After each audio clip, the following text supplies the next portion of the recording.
मैं अक्सर हर हफ्ते कोई न कोई DIY बालों पर यूज करती हूँ और वही DIY मैं आपके साथ भी शेयर कर लेती हूँ। जो हेयर का ये DIY बनाकर लाई हूँ आपके सामने, उसे बनाए कैसे पहले वो देख लेते हैं। यहाँ लिए मैंने अलसी के दाने, जिसे फ्लैक्स सीड्स कहते हैं। आप सभी जानते हो जब हम गेहूं लेते हैं, गेहूं के बीच बीच में ये दाने होते हैं। ये हमारी सेहत के लिए ही नहीं, हमारे बालों के लिए भी बहुत ज्यादा फायदेमंद है। इसमें vitamin E, vitamin B, omega 3 fatty acid, fibre, antioxidant जैसे कई पोषक तत्व पाए जाते हैं। ये सारे विटामिन बालों को स्ट्रॉन्ग व शाइन देने के लिए कारगर हैं। इसे यूज करने से बालों का टूटना रुक जाता है। अलसी के बीज को यूज करने से ड्राइनेस भी खत्म हो जाती है और बालों में नेचुरल नमी आती है। और तो और इस पैक से बालों का दो मुआ होना भी खत्म हुआ समझो। अब इसको हम लेंगे 4 चम्मच के आसपास। नॉर्मल जो घर का चम्मच होता है ना, बस 4 चम्मच। और 200 ग्राम के आसपास या 200 या 250 ग्राम के आसपास लीजिए पानी। एक बोल लीजिए और इस फ्लैक्स सीड्स को आप इस तरीके से पानी के अंदर डाल दीजिए। बच्चों, अक्सर हम बालों के लिए जेल वगैरह मंगाते थे, तो जेल अगर बाहर से मंगाएंगे तो उसमें बहुत सारे केमिकल होते हैं। अलसी के बीज का जो जेल होता है वो हमारे बालों को स्ट्रॉन्ग भी बनाएगा और तो और उसे शाइन बहुत बढ़िया देगा। एक तैयारी और कर लेते हैं। यहाँ पर मैंने अरारोट लिया है। अब आपको लगेगा अरारोट या कॉर्नफ्लोर अक्सर वही होता है जो हम खाने में यूज करते हैं, लेकिन इसका बालों से क्या रिलेशन है ना, बहुत बड़ा रिलेशन। ये मक्के का आटा है तो वो हमारे बालों में हमारी रूसी को कम करेगा और जो स्ट्रेटनिंग आती है ना, वो धीरे धीरे इसी से ही आना शुरू हो जाएगी।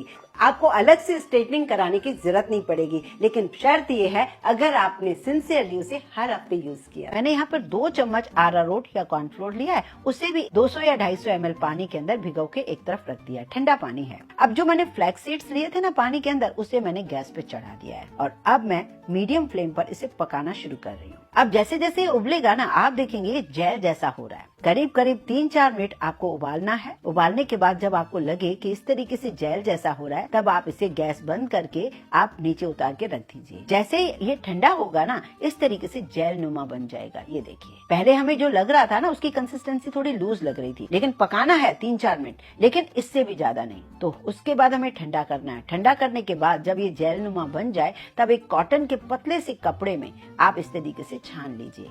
जब छानेंगे ना, आपको समझ में आ जाएगा कि कितना बढ़िया ये जेल बन गया है। ये बालों के लिए बहुत बढ़िया चीज है। अक्सर हम कई टाइप के जेल यूज करते हैं बालों के लिए, खास तौर से मेल पर्सन तो बहुत यूज करते हैं। तो ये फ्लैक्स सीड से अपने आप बढ़िया सा जेल बन जाता है। इसे मैंने निकाल के एक तरफ रख दिया है। अब मैंने ये जेल मेरे पास तैयार है। अब बाकी जो मैंने कॉर्नफ्लोर और पानी को मैंने भिगो के रखा था, उसे भी हम मिक्स करेंगे और मिक्स करके हम एक पैन में इसे भी पकाएंगे। अब इसे पकाने का तरीका थोड़ा अलग है। इसको आपको स्लो फ्लेम पे पकाना है और कंटिन्यूअसली चलाना है, नहीं तो ये नीचे ही जल जाएगा। ये भी जेल नुमा हो जाए तो इसको भी नीचे उतार दीजिए, गैस बंद कर दीजिए। 3-4 मिनट में ये भी जेल जैसा हो जाता है। अब इन दोनों चीजों को मैंने एक ही बर्तन में मिक्स कर लिया है। अब इसमें मैं क्या डाल रही हूँ, 2 छोटे चम्मच डाल रही हूँ नारियल का तेल। वैसे तो नारियल का तेल मेल्टेड होता है, गर्मियों का टाइम है, पर मैंने इसे ना थोड़ी देर के लिए फ्रिज में रख दिया था। हैंडी हो या मिक्सर हो, किसी भी चीज से आप ग्राइंड कर सकते हो। अब लास्ट में मैं इसमें डाल रही हूँ बादाम का तेल या बादाम रोगन, जो भी आपके पास हो, 1 चम्मच भर के जरूर डालिए।